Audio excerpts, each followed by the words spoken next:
Yes, well, as we get older and older, I'm 77 right now. You can't live forever, you know. So if this procedure I'm going to have to clean the blood doesn't work, then I've got probably a few more months to make it before my kidneys shut down, you know. So that's kind of why I'm kind of going along with the interview at this time. You're seeing that what you went through is just too important for people not to know about. Yeah. Yeah. Can you just, can we start at the beginning with your military career and just walk through what exactly your experiences were? Was drafted into the military and got into the U.S. Army.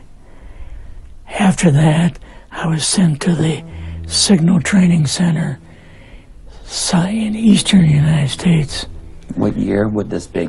58. I went through the Signal Training course, and at that time, I went through the radio teletype course and also the cryptography course, crypto. They had 5 instructors that were getting out of military service. So they pulled the top 5 students, and I was 3rd in the class. So I got pulled as an instructor. Now, were you at this time also working yet for CIA? No. Not yet? No. After one day, my boss came to me, and he said, how would you like to, you know, make some extra money? And I said, oh, money is good. So he's explained to me that he could put it through, would have to get a top secret White House Q clearance for the job, you know. And I thought, boy, must be a pretty exclusive thing, you know. And I said, well, what is this? And he said that I'm director for the CIA for Eastern United States, you know. And I said, oh, I didn't know that. And he said, you weren't supposed to. After about 6 weeks, my security clearance came through, and I got my CIA card. It was an ID card, like a credit card, where I could just go up to the door and slice it, walk right in. And my name at that time, I used an artificial name too. Never used my real name. I started working with him on the project he was on, and that was Project Blue Book, which was kind of partially a fraud.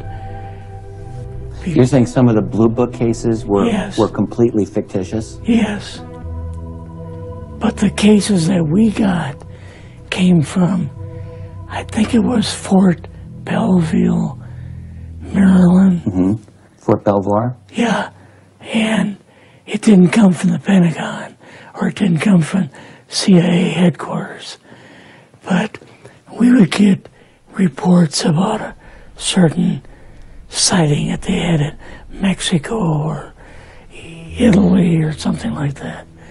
And then we would have to, we had people that would follow through on it, that would go out and interview the people to see if they were nutcases or if it was real, you know. So they'd be going overseas frequently?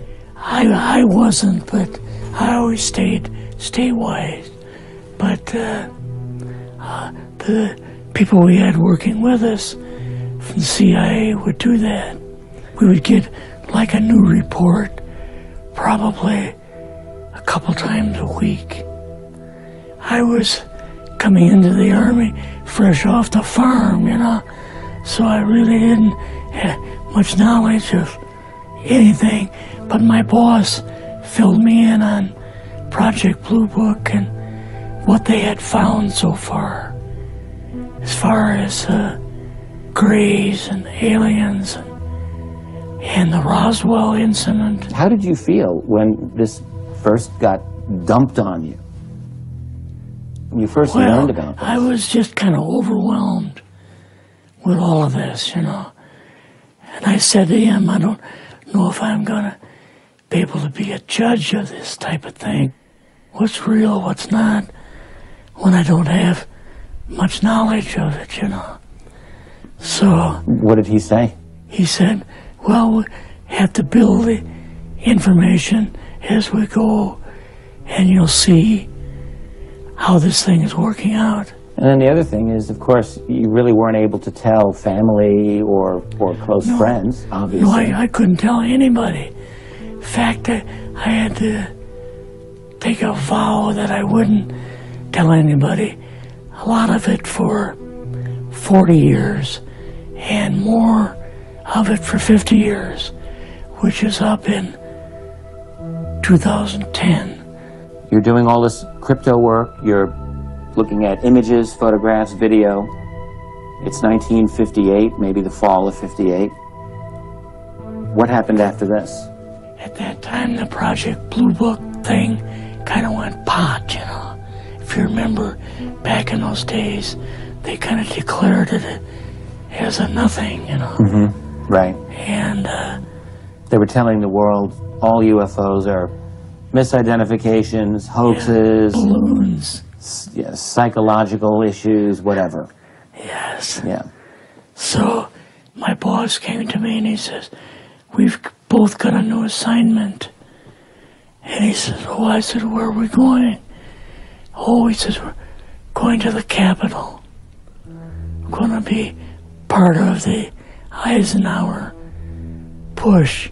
He's trying to find out something about, all about these aliens that MJ-12 was supposed to find out, but never sent back reports to him. The MJ-12, the UFO control group, were they calling it MJ-12 at that time? Yes. They called us in, went into the Oval Office, and President Eisenhower was there and Nixon, and they said, we called the people in from MJ-12 from Area 51 and S4, but they told us that the government had no jurisdiction over what they were doing. So being a general, past general, you didn't tell them to go to hell without any real good reason, you know. Mm-hmm. So he said, I want you and your boss to fly out there. I want you to give them a personal message. He says, I want you to tell them, whoever is in charge, tell them that to get in, they have this week, coming week, to get into Washington and to report to me. And if they don't, I'm going to get the First Army from Colorado, and we're going to go over, we're going to take the base over. I don't care what kind of classified material you got. We're going to rip this thing apart. Eisenhower was going to invade Area 51. Yeah, with the First Army. So you go out with your superior. Yes. You fly out. You land. What happens? Can you describe this whole process? What you saw? They took us the 13 or 15 miles south to S4 and like different garage door openings. Okay. And in these garage door openings, they had like different saucer crafts. The very first one had the Roswell craft in.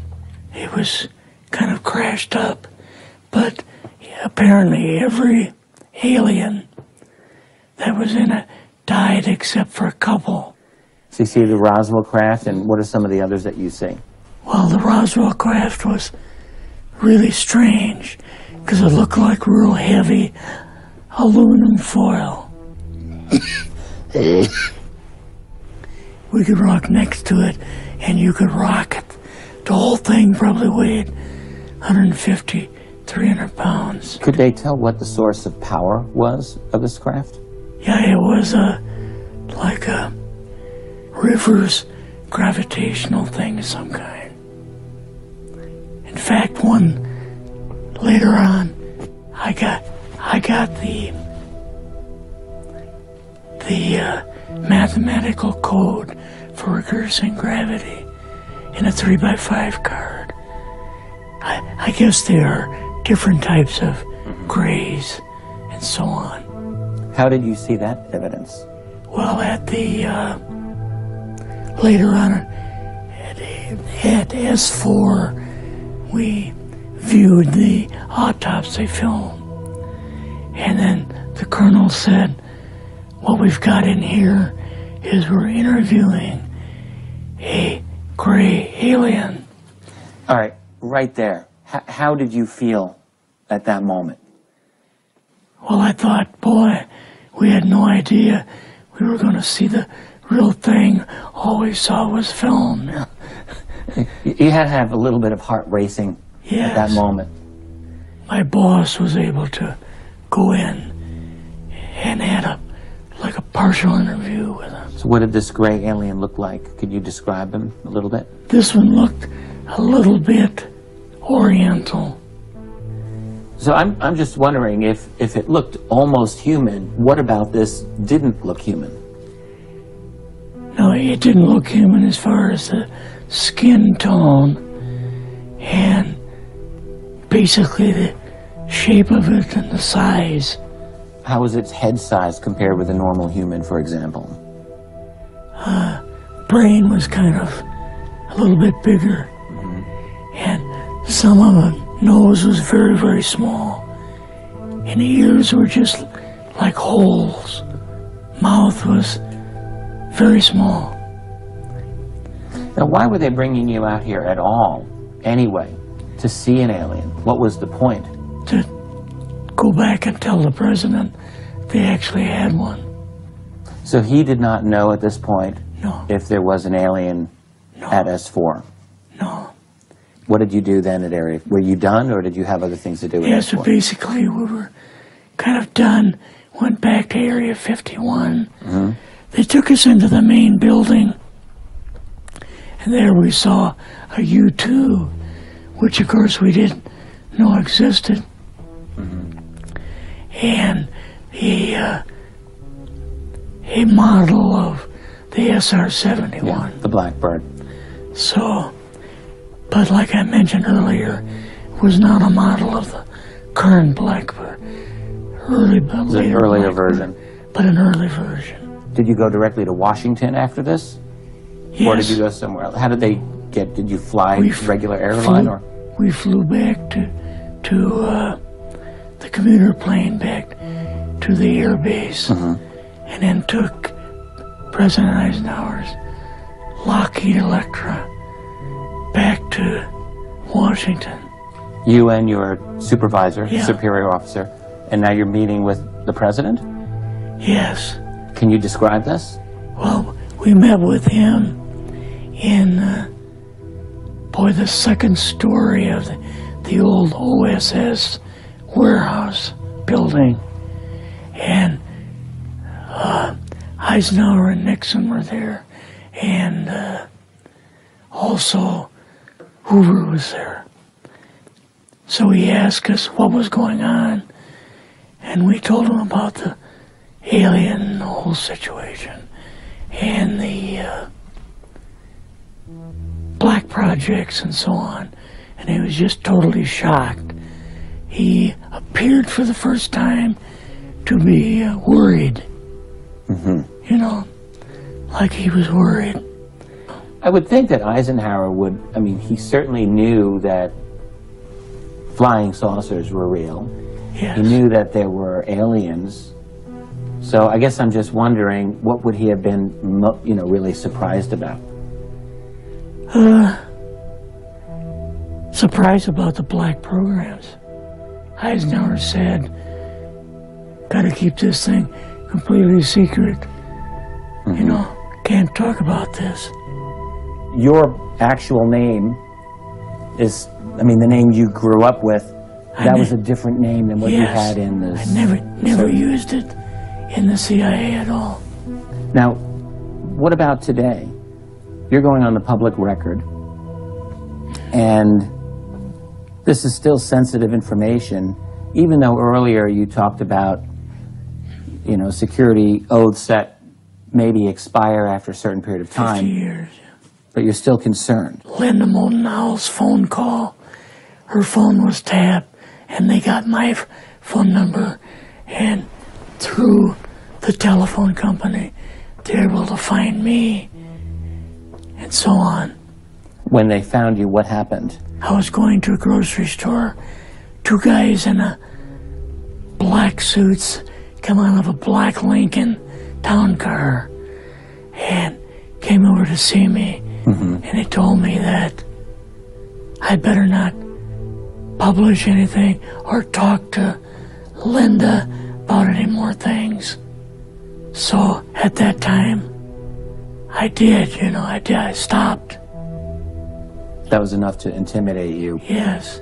Rather remain anonymous. Never show my face on anything. Really, thank you for doing this. Yes, this was, I guess, kind of a good idea because I feel much better having talked about it. I kind of feel like there's a load off my shoulders. Really? Because I had an awful lot of secrets that I had kept over the years.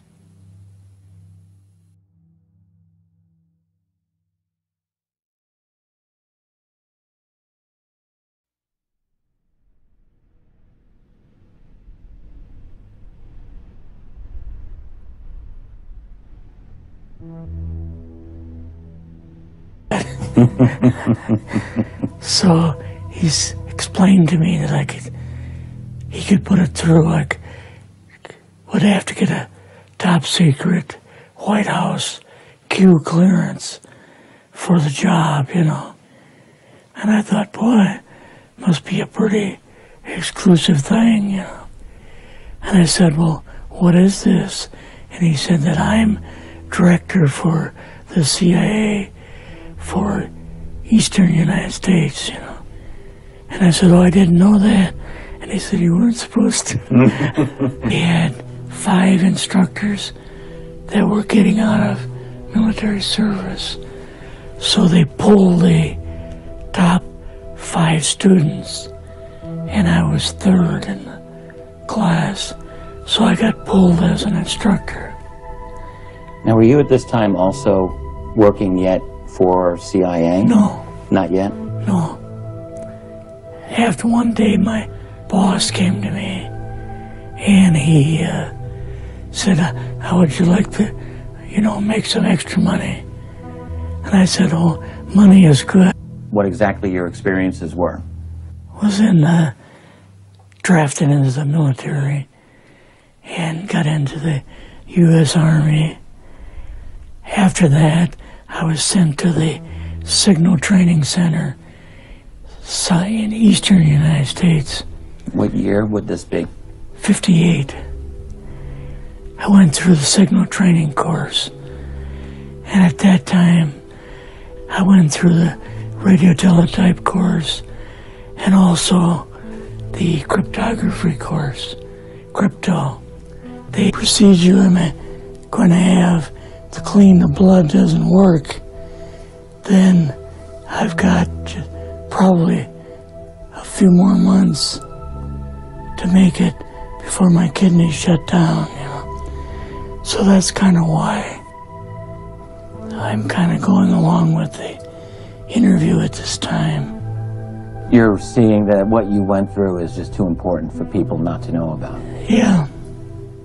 Yeah. Can you just, can we start at the beginning with your military career and just walk through?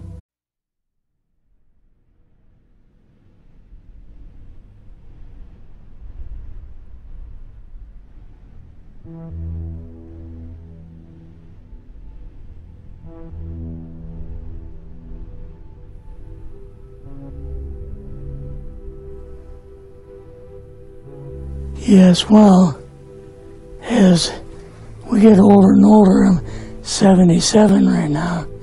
You can't live forever, you know. So if this